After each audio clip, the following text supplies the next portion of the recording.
What's up, guys? Welcome back to Chiefs Chat. In today's episode, we're going to talk about the Chiefs' upcoming game against the Detroit Lions. We're finally at the regular season. Every single game from now on, it counts. It counts big time, okay? We're done with the preseason, and for the first time, and it just seems like forever, we're going to be watching a Chiefs football game that actually means something, man. It's just, oh my goodness. Couldn't be more excited. And we've got a couple of pretty big headlines going into this game.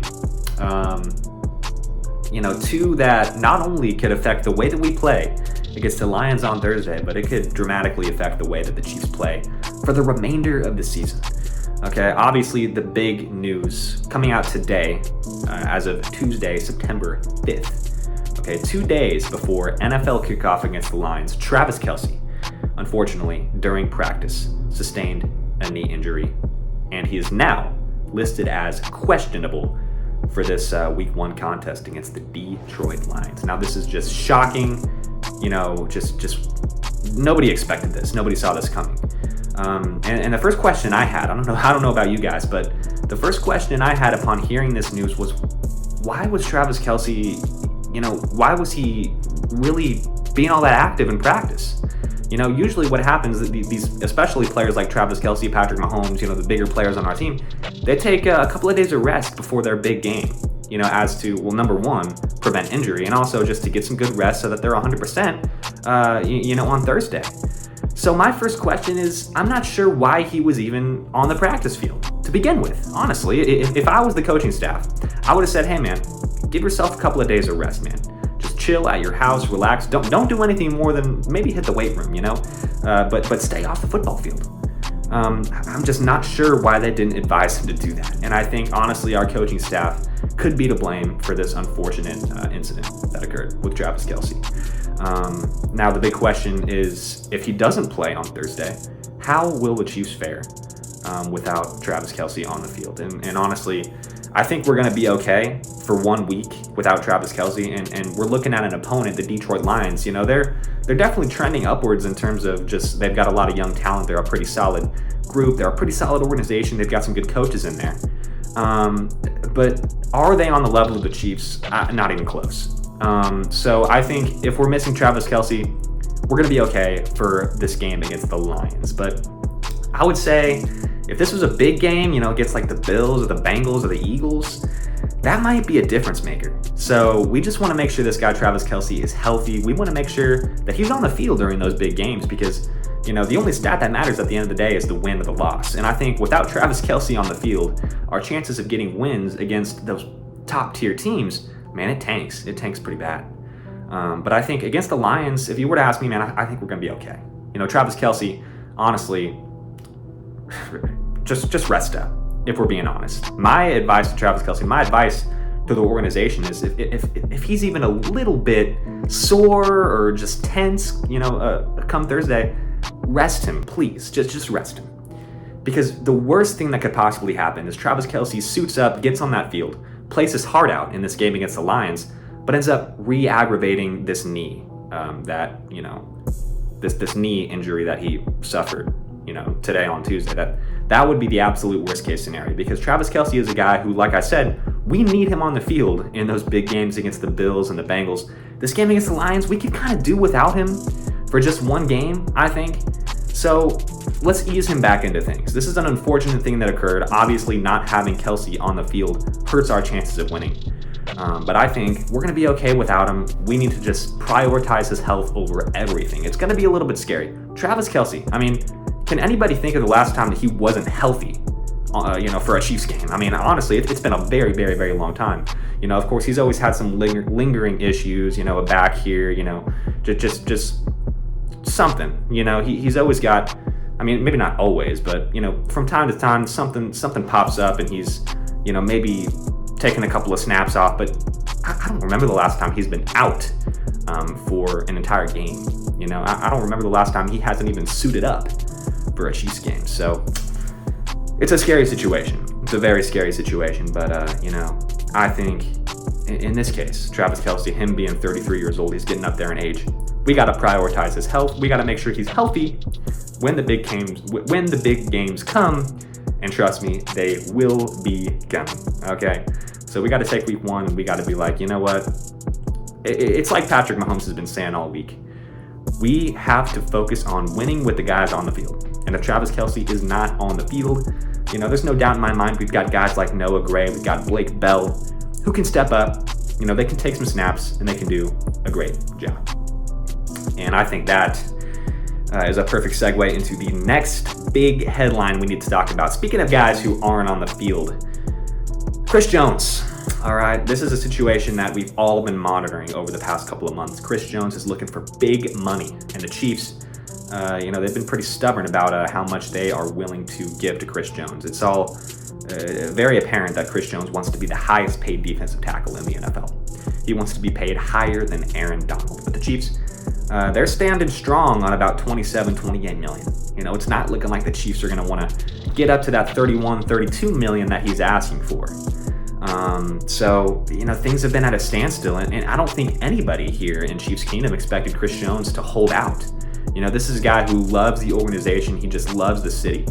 And as he's made apparent on Twitter, or I guess X, if you want to call it that, he intends on holding out until week 8. We're not sure how true that is. We don't know if it's, it could be a bluff. It could just be trolling. We don't know what it is. Chris Jones hasn't really been completely transparent, but we're all kind of at this point under the impression that he will not be suiting up until week 8, which that's a little bit scary to think about. Okay, Travis Kelce being out for 1 week, I think we can survive, but Chris Jones for 8 weeks, that's very, very, very unfortunate. We've got some big games in the first half of the season. Of course, we've got the Jets week 4. Okay, we've got the Vikings week 5. We've got the Broncos, Chargers. Maybe not the biggest games of the year, but some pretty big games that we need to make sure we're getting W's in. And not having Chris Jones on the field, that hurts. It really does. It hurts us a lot. Chris Jones has been the best defensive player on the Chiefs over the past, 4 or 5 seasons. Probably, honestly, if he plays the whole season, he's a candidate for Defensive Player of the Year. But as of today, Tuesday, September 5th, he's not practicing. He has not suited up for a single practice so far during this Chiefs season. So it's time for us to start preparing for life without Chris Jones. How do I think the Chiefs are going to perform without Chris Jones is the big question. And I think it's not enough to jeopardize us winning the division. I think AFC West champs, that's 100% locked in. Even if Chris Jones doesn't play the entire season. I think AFC West champions, that's 100%. It's hard not to feel somewhat invincible because we lost Tyreek Hill and we went out and we won the Super Bowl. So it's just hard not to feel like, we could lose a couple of guys and still be okay. But at the same time, Chris Jones he's just that guy. He's just a baller, okay? And I can see the argument, Chris Jones is a more important part of our defense than Tyreek Hill was a part of our offense. I could definitely see that argument. Chris Jones, as I've said, has been the anchor of our defense for the past 5 seasons. So not having him, again, just like Travis Kelce, it really significantly, drops, just lowers our chances of winning week in and week out. And so not feeling great about not having Chris Jones on the field, just a big playmaker like him, it could possibly tip the scale. When we're talking about games against the Jets, maybe possibly that game against the Bears, possibly the Chargers, you never really know whether or not the absence of Chris Jones is really hurting us when he's not on the field. We see Chris Jones all the time make big game-winning stops, big game-winning plays. And so not having him on the field, we know that we're missing that big play, just those opportunities that Chris Jones brings to our defense. We're not getting those. So we really got to trust guys. I think what needs to happen, frankly, is we need to really put a lot of trust in our secondary. We've got a lot of guys. We got Joshua Williams. We got Jalen Watson. We got, of course, L'Jarius Sneed. We got Trent McDuffie. These are young players, young developing players getting used to the system. A lot of these players are, they were rookies last year, so they're second-year pros, getting ready for their sophomore season. So I think we really need to look at these guys who are becoming, more important parts of our team and say, hey, man, you guys got to step up. Because without Chris Jones, quarterback's going to have a little extra time. Let's not fool ourselves here. As much as I like Derek Nottie, as much as I like Thershawn Wharton, I'm not sure if they're getting to the quarterback as fast as Chris Jones. So we got to look at our secondary and say, guys, it is more vital now than ever to lock up, because you don't got 95. That safety blanket is gone. You guys got to really step up. Lock up, okay? We can't let these guys get open down the field, because the quarterback's going to have an extra couple of seconds to just throw that thing down the field. So I think that's really where we need to emphasize our defense now that Chris Jones isn't on the field. A lot of people are saying we need to really, start to harp on Derek Nottie and Thershawn Wharton, and maybe even Coburn, who is our rookie this season, defensive tackle. But honestly, I don't think, I know those guys are going to hold it down. They are serviceable players. They're definitely not star players like Chris Jones, but they're serviceable guys. They're going to hold that position down until Chris Jones gets back. But it's our secondary that needs to step up. We got to make up the difference somewhere. And I think our secondary has the biggest potential of doing that, because like I said, these guys, they're learning the defense. They're getting back into it. They've just got a good rhythm going. They had a great season last year, considering the fact that a lot of those guys were 7th round rookies. Okay, Joshua Williams, Jalen Watson, 7th round guys. And they stepped in. They had starting roles in the Super Bowl, and they made big plays. Okay, so that is very, very encouraging to see. And we just got to see that progression continue. And it's just so vital now more than ever to see that progression just keep going up, because we just need some hope for our defense. We need something to hold on to at that point, because not having Chris Jones, it's looking a little sad, just a little bit. But I do want to leave things on a positive note, because my analysis of the situation, okay, Chris Jones, as far as we know at this point, as I've said, Chris Jones plans on not playing until week 8. And this is the last season of his contract with the Chiefs. He's looking for big money. So what sense does it make, from Chris Jones' perspective, what sense does it make for him to not play the first half of the season? If once this season is over, his contract is up, and he's looking for a big extension somewhere else, what sense does it make for him to not be on the field, get that Defensive Player of the Year award, go for 20 sacks? What sense does it make not to put everything on the line and try to do good for yourself? Why would you elect to not play the first half of the season? We all know that it's going to lower his value when he hits the market. So why? And really, what I think, the way that I've rationalized this, is that Chris Jones doesn't necessarily care as much about how much money he makes. He wants to make a lot of money.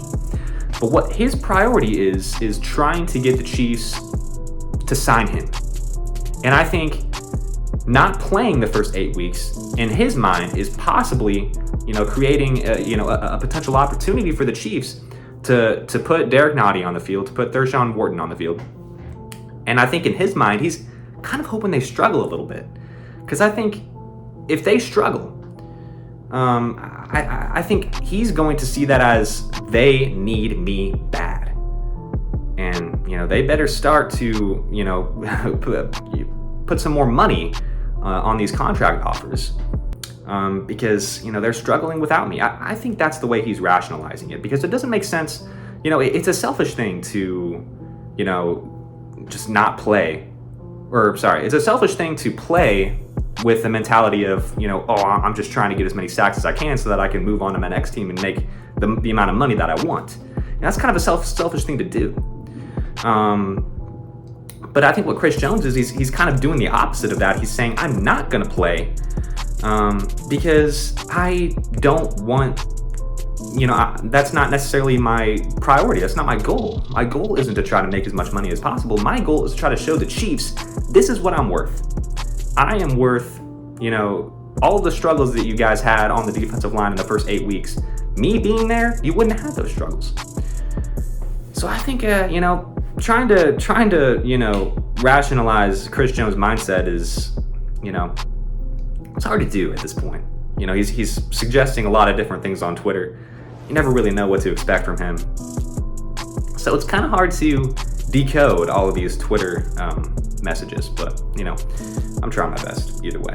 And I think a lot of other people among Chiefs Kingdom are as well, because Chris Jones, man, we love him. We love Chris Jones. Chris Jones loves us. I mean, he's said it multiple times on Twitter. Even through all this contract mess, he's always, making tweets, making comments, man.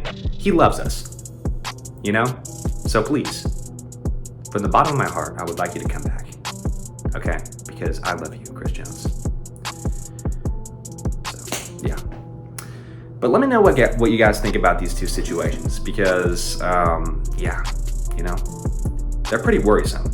They are pretty worrisome situations. Two of our biggest players, I would say the second and third best, players on our team right now are looking like they might not be able to suit up for week 1. So let me know what you guys think. Thank you guys so much for watching. And I'll see you guys in the next Chiefs chat. Peace out.